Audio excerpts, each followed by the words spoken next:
So Natalie Portman, she was born in Israel. Mm-hmm.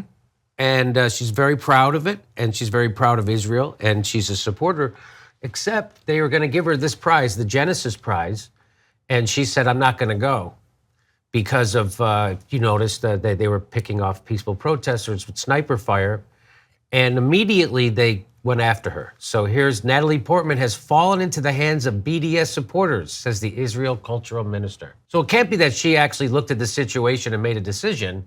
It has to be that there's some nefarious people who are controlling her through a Jedi mind meld or something. I don't know. So here is what Natalie Portman said. She said, my decision not to attend the Genesis Prize ceremony has been mischaracterized by others. Let me speak for myself. I chose not to attend because I did not want to appear as endorsing Benjamin Netanyahu, who was to be giving a speech at the ceremony. By the same token, I am not part of the BDS movement and do not endorse it. So now that's kind of ironic, because what she's doing is she's boycotting the Israel Prize right now. She's not actually participating. She's going to boycott that event. But she's not boycotting the other stuff. She's just the thing that has to do with her. So that's a little bit of irony. Would you say that's irony? Yes, that's perfect that she says irony. I'm not supporting the boycott, but I am going to boycott the big super duper event you guys had planned for me. Right.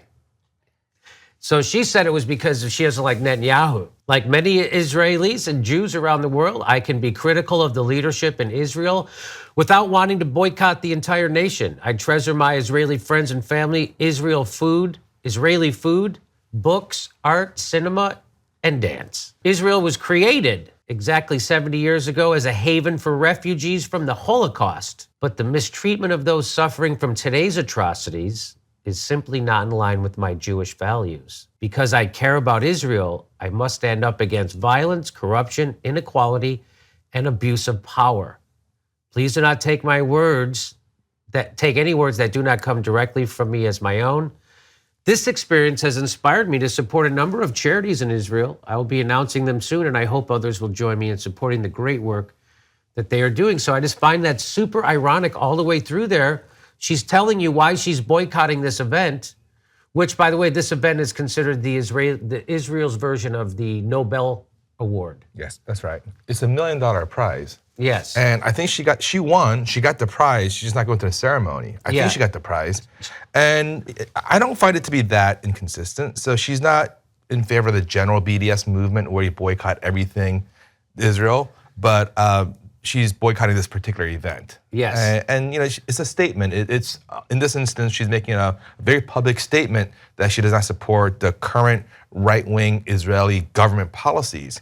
But what really frustrates me is that whenever someone doesn't support the existing right-wing Israeli government, that gets conflated to not supporting Israel altogether, which is deeply frustrating because there are many Israelis themselves who don't support the right-wing government of Israel. Just the way we don't support the right-wing government here at home.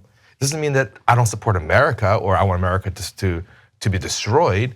I just don't support that kind of right-wing, pro-war mentality. And I'm glad that Natalie Portman is standing up, and someone else did it too. The Lord, the singer from Australia, she refused to perform in Israel because of it, and she was accused instantly of being an anti-Semite.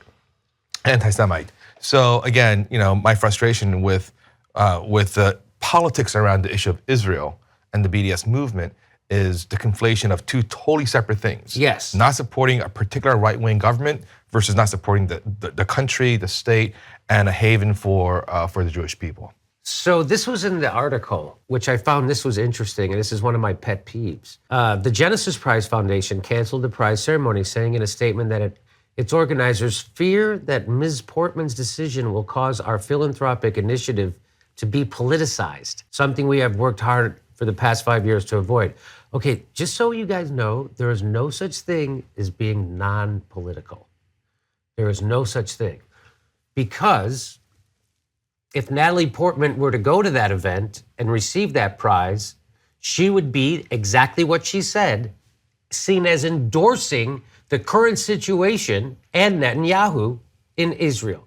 That's what and if you try to say, well, I'm not either way, that means you are supporting the status quo. If you have a platform to speak out and you don't, that's a political decision.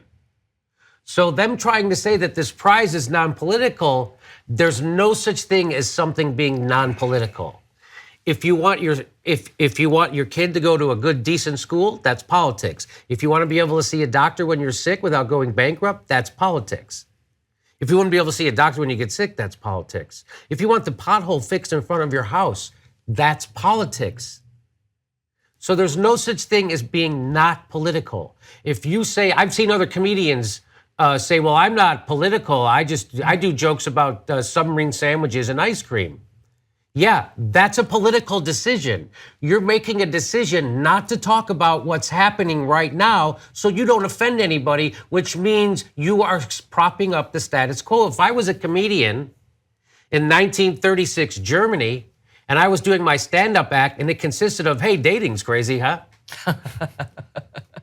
That would be political decision. And I would say I'm being not political.